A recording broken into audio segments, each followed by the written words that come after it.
Kean University invited rapper Common to give a commencement speech in May of this year, and they actually disinvited him after it turns out that 15 years ago, he wrote a song about a Black Panther activist who is on the run after shooting and killing a New Jersey state trooper. Now, this is about Assata Shakur, and she allegedly shot and killed a police officer a very long time ago, in the 70s.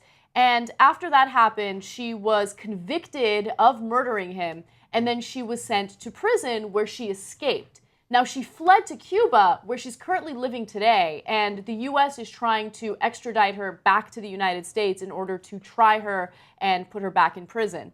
Now, in Common's song, apparently he said some things that were favorable toward her, and that's the reason why the university has decided to disinvite him. In Common's 2000 album, oh my God, 2000 was 15 years ago. I know, right? I just realized that. In his 2000 album, Like Water for Chocolate, he dedicates a song to Shakur, formerly Joanne Chesimard, who was accused of shooting and killing New Jersey State Trooper Werner Foerster in 1973. In 1979, she escaped from prison and sought political asylum in Cuba, where she has lived ever since. Now, Shakur was charged with first and second-degree murder, 4 counts of assault, illegal possession of a weapon, and armed robbery. She served 6 years at Middlesex Prison.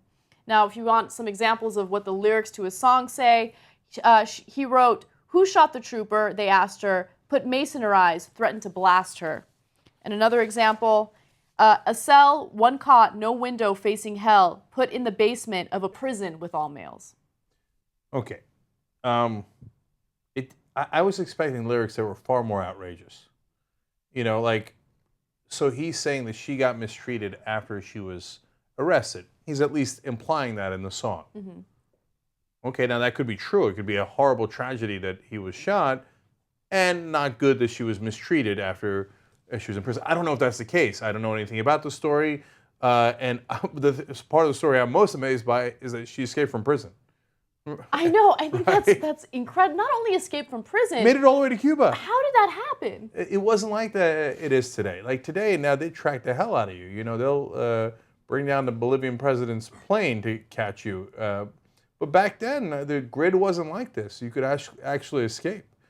So anyway, look, dude, you're going to hold these, I don't know, these lyrics don't seem so bad. Like, am I outraged that the cop got killed back in 1973 when I was 3 years old? Yeah, of course the cop shouldn't have been killed. We're going to get it nitpicking people's lyrics from 15 years ago that aren't even that offensive? And also, when you consider... That's it, Common is guilty forever? What? It's interesting because, look, I'm a big fan of rap music, but I think the easiest thing to cherry pick is rap music. Yeah. Because rappers are provocative by nature, they have lyrics that are supposed to make you think, and they may have lyrics that you disagree with.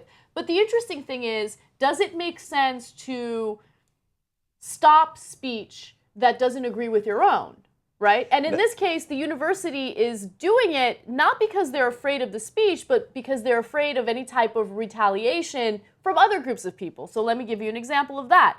Apparently, there was a police union that reached out to them, and they were disgusted by the fact that Common was going to speak at the university.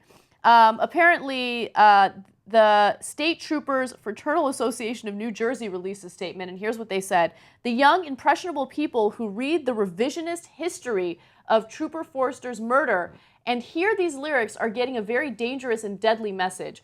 Why this decision was made obviously strikes a nerve and is a slap in the face to those who serve and protect this great nation against those that wish to do us harm and thrive on anarchy and chaos. So this scared the administrators of the university, which is why they decided to disinvite Common. What I'm interested in is how Republicans didn't find this song when they were going after Common when he was going to be at the White House Poetry Night years ago. So I have a related comment. First of all, regarding the so-called controversy around his shooting, I don't know either side of that debate. And I don't know who's right, I don't know who's wrong, but I get why the New Jersey cops are on that side, right? That makes it's logical, I understand it, right? Doesn't mean they're right, but you don't have to panic and be like, okay, no, that's it. You had an opinion about a case from a million years ago, that's it, I hate you, right?